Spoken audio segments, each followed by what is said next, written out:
Start against Colorado, in that Yeah. first corner. It's going to be tough to do that against UCLA. Is that really a concern for you at all? It was one game. No. I think our kids will be ready. We know what we have ahead of us and what kind of opponent UCLA is. So I'm sure our team's going to be ready, fired up. How does this matchup need to be different than last time you faced both these teams? Well, I think we really two keys. I think number one, we've got to eliminate our live ball turnovers because, we kind of joke they're like airplanes, and when they take off, it's, they really get going. So number one, we've got to protect the basketball. And number two, do a great job on the defensive boards. They're just so athletic and long and tenacious, and they have a ton of kids that can rebound. So those are the two areas we've got to do better this time. Like Monte's in a better position the way she's been playing to handle their pressure? I think so. Yeah, we're a different team now than we were then. We'd gone through a non-conference schedule that, we had some good teams there, but we weren't quite ready, I don't think, for the pressure that we saw that first weekend, and we're going to have to do better this time, and I think we're equipped to do so. What are the keys to kind of stopping Nyra Fields and Jordan Canada, or can you slow them down? Well, I think Phil's in Canada. That's the best 1-2 combination, I think, in the country. I don't think it's close, and so yeah, you can't really stop them. You just hope to contain them. I know that's a cliche, but we got to keep them in front of us, make them make jump shots, and just do the best job that we can of eliminating the easy baskets that they seem to get in transition. So yeah, it's going to be a tall task, no question about it. Talk about how you're a different team than you were, when you opened conference play. Is there any revenge factor for you in this game? Oh, I don't think so. It was such a long time ago.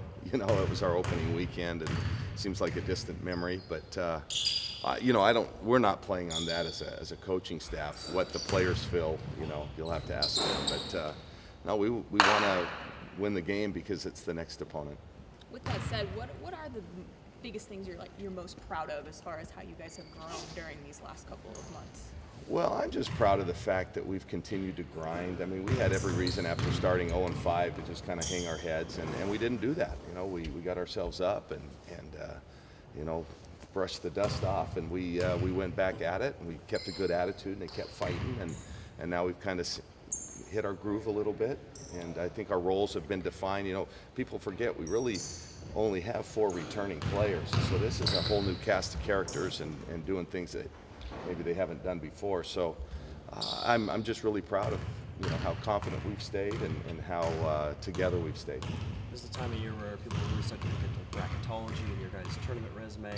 You trying to get the players to tune that out or maybe embrace it a little bit? Yeah, well, this group's never been in that position, so not that we're having fun with it. We don't dwell on it, but we know what we're playing for, and we know what's ahead of us.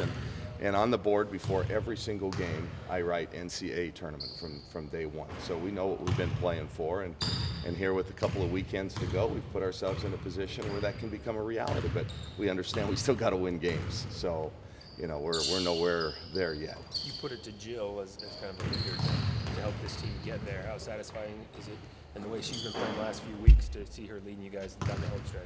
Yeah, you can tell Jill has taken it to heart. I mean, she really has played well and put us on her back in the last few weeks. The best I've seen her play at both ends of the floor. And I think it's terrific. What a great player she's been, and a citizen and a representative of our university. And for her to have a chance to do this, I think will leave a legacy that won't be denied. The last 3-4 weeks in particular, in which she's really seemed to elevate.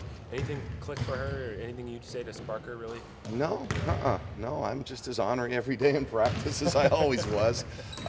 No, I think she's just, like most seniors, they start to realize that it's coming to an end, and I think she's just elevated her game on and off the court. How specifically, you say she's playing the best basketball on both ends of the floor. What is she specifically doing better now than maybe earlier on? She seems to be really wanting the basketball down low. She's working for position a little bit better. She's attacked some rebounds, especially late in games when we needed it. Harder than I've seen her do it. She seems focused. She's talking a lot more defensively. She's trying to lead, you can tell. Just what do you see her legacy as to this program, to this university right now? Well, I think it's yet to be determined. You know, I've been in enough of these NCAA tournaments to realize if we can get there, you never know. The way this team is playing, the way we can shoot the ball, the fact we have a star player. I mean, I saw it firsthand when I coached a young lady named Courtney Vandersloot. She just literally put us on her back and had a magical run. Well, Jillian is that kind of player. She can do that too. And we surround her with a bunch of kids that can shoot the ball, so you never know. So yeah, I think Jillian's legacy is yet to be determined.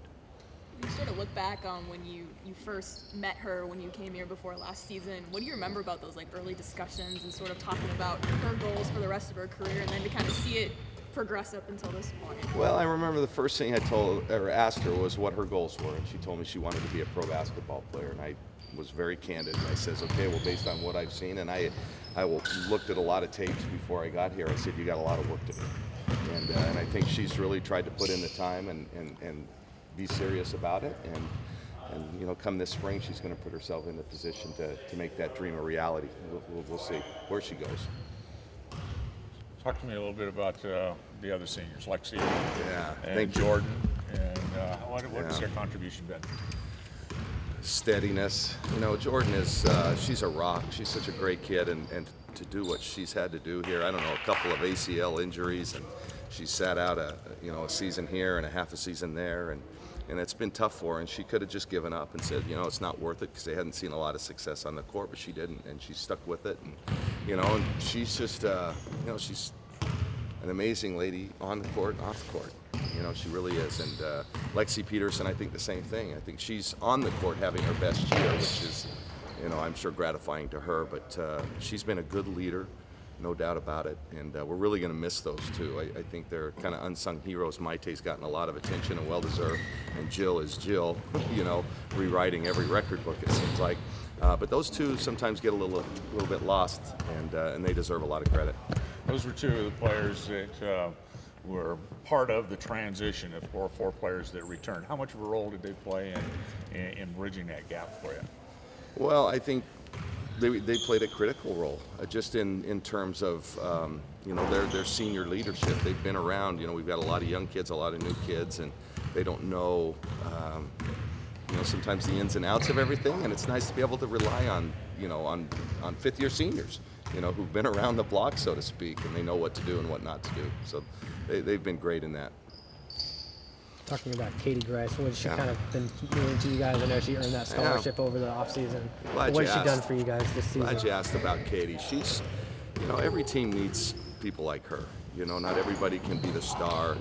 You have to have supporters, and she's filled that role great.